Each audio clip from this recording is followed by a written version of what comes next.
Hello guys, welcome back to my YouTube channel. तो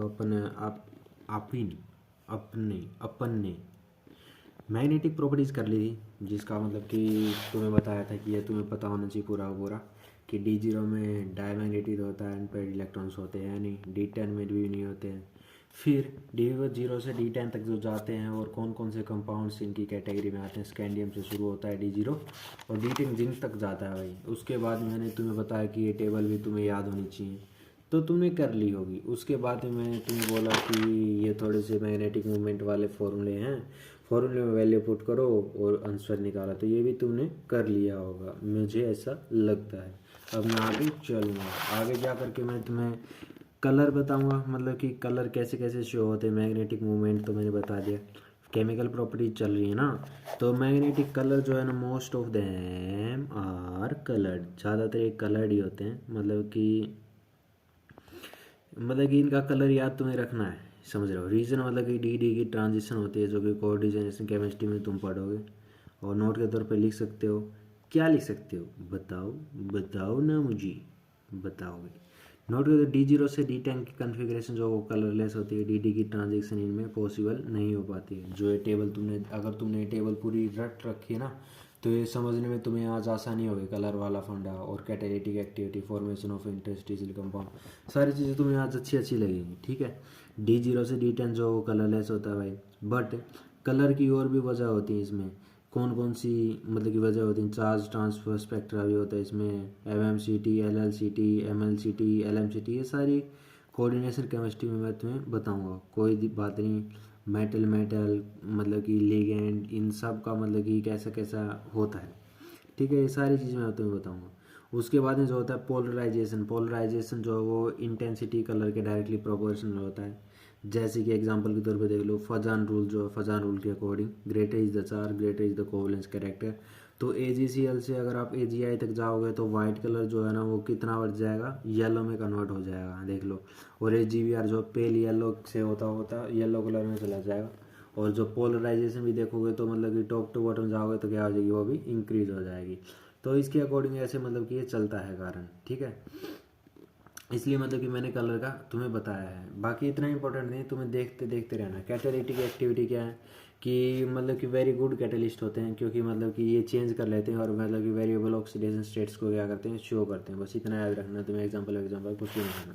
अब formation of interstitial compound कैसे कैसे बन सकते हैं, क्योंकि मतलब कि ये पूछा गया थोड़ा सा, मतलब कि स्मॉलर एटम जैसे hydrogen, carbon, nitrogen, boron, transition elements मतलब कि में आते हैं और मतलब कि चले जाते हैं, क्योंकि प्रॉपर्टीज इनकी कुछ इस तरीके से, क्योंकि प्योरली कोवलेंट भी नहीं होते हैं और ना ही प्योरली क्या होते हैं, आयनिक होते हैं।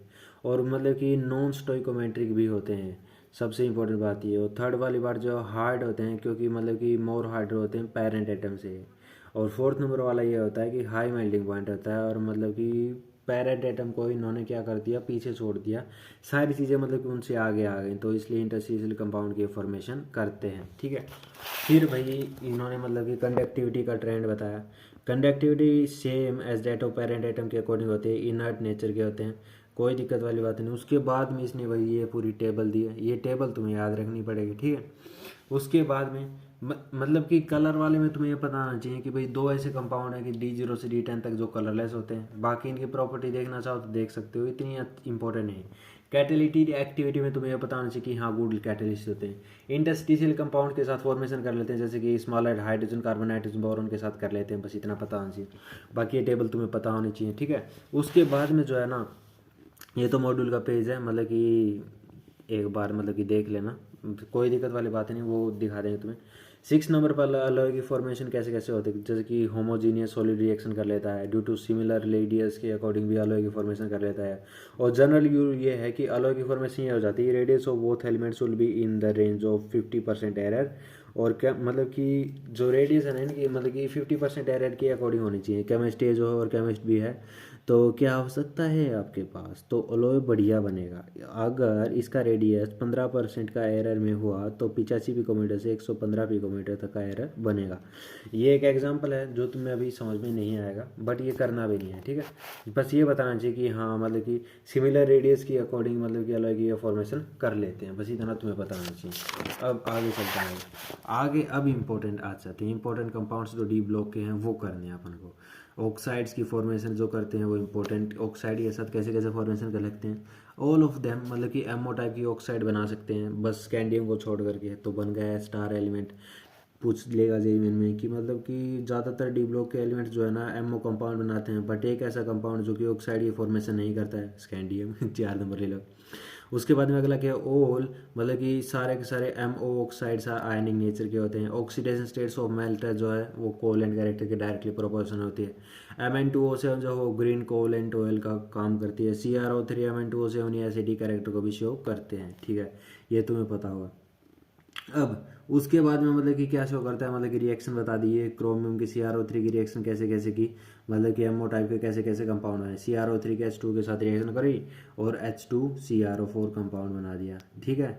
उस प्लस का मतलब कि क्या आ गया अपन के पास H2Cr2O7 हो गया। अब Mn2O7 के पानी के साथ रिएक्शन की HMnO4 बन गया है, ठीक है, एमओ कंपाउंड बन गया है, एमओ कंपाउंड बन गया है। बट मतलब कि V2O3 V2O4 V2O5 जो अपन ने देखा है, मतलब कि डाउन द ग्रुप अगर जाओगे तो बेसिक कैरेक्टर डिक्रीज होता है। तो ये V2O5 जो है मतलब कि बेसिक कैरेक्टर डिक्रीज होते होते V2O5 एक ऐसे ट्रेंड में चला जाता है जो कि एम्फोटेरिक कैरेक्टर को शो कर लेता है, जो कि क्या हो जाता है, एम्फोटेरिक का मतलब एसिड के साथ भी रिएक्शन करता है और बेस के साथ भी रिएक्शन करता है ये कंपाउंड। तो V2O5 की जब एसिडिक मीडियम में तुम रिएक्शन कराओगे तो VO4 पॉजिटिव बना देगा, और बेसिक मीडियम में जब इसकी रिएक्शन कराओगे तो VO3 नेगेटिव 4 बना देगा। ये एनसीईआरटी में लिखा है, इसलिए तुम्हें इसे इसका पता होना चाहिए, ठीक है। KTCr2 इसलिए इंपॉर्टेंट है नहीं, ये एनसीईआरटी में था इसलिए मैंने बता दिया, एनसीईआरटी से बाहर इसे मत करना, ठीक है। बट ये मेरा फेवरेट आज की वीडियो का कैटलिस्ट वाला, ये मतलब कि यहाँ से क्वेश्चंस आते हैं, कैसे कैसे आते हैं मैं बताता हूँ। एक तरफ तो ट्रांजिशन मेटल दी जाते हैं और एक तरफ मतलब कि कौन सी प्रोसेस के अकॉर्डिंग ये रिएक्शंस देते हैं वो दी में लगा। जैसे कि सीधा पूछता है जी, मैं कैसे पूछता मतलब कि V2O5 जो है वो कौन सी प्रोसेस के अकॉर्डिंग काम करेगा, तो तुम्हें ऑप्शन दे देगा contact process, Haber's process, hydrogenation, production of polythene. तो कौन सा होगा, तो तुम्हें कॉन्टैक्ट प्रोसेस का पता होगा तो तुम सीधे 4 नंबर ले जाओगे। आयरन जो है वो हेबर्स प्रोसेस का यूज में लिया जाता है। निकल जो है वो हाइड्रोजनेशन में काम में आता है।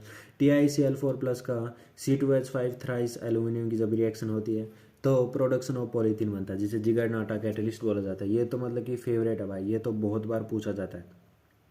MnO2 जो है वो मतलब कि KClO3 से KCl+ का डाइऑक्सीजन को अलग करने में काम में लिया जाता है, और PdCl2 जो है वो वैकर्स प्रोसेस में काम में लिया जाता है। प्लेटिनम और प्लेटिनम डाइऑक्साइड जो है वो एडम्स कैटलिस्ट के काम में लिया जाता है। ये सारी चीज़ें पता होनी चाहिए। देखो वैसे तो ये टेबल तुम्हें रटी रटाई होनी चाहिए, कुछ टेबल्स हैं मतलब कि जो मैं बता दूंगा अब लास्ट में कौन कौन सी इंपॉर्टेंट, उन्हीं में से ये टेबल है जो कि मतलब कि स्टार लगा रखा है मैंने ऊपर, बहुत इंपॉर्टेंट है।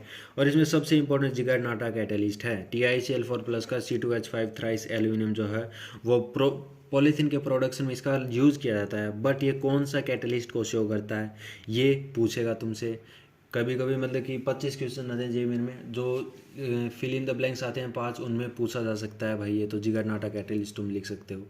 ये इस तरीके के क्वेश्चंस मतलब कि पूछे जाते हैं। उसके बाद में चलो अब जैसे कि क्वेश्चन आ गए, उसके बाद में कुछ भी नहीं है चैप्टर में, बस यही चीज़ें थी जो इंपॉर्टेंट थी। अब आ जाओ भाई चैप्टर को स्टार्ट से बताता हूँ मैं तुम्हें कि क्या क्या चीज़ें भाई तुम्हें इंपॉर्टेंट हैं और क्या क्या चीज़ें इंपॉर्टेंट नहीं है, उन्हें तुम छोड़ सकते हो। तो इसमें तो भाई ग्रुप डी एंड एफ से स्टार्ट होती है, तुम्हें बताना चाहिए ट्रांजिशन एलिमेंट जो हैं वो इनकम्प्लीट डी ऑर्बिटल होता है इनमें। बट जिंक कैडमियम मरकरी जो ऐसे कंपाउंड है जो कि मतलब कि क्या हो जाते हैं कंप्लीट फिल डी ऑर्बिटल, इसलिए उनको ट्रांजिशन एलिमेंट की कैटेगरी में नहीं रखा जाता, ये बताना चाहिए।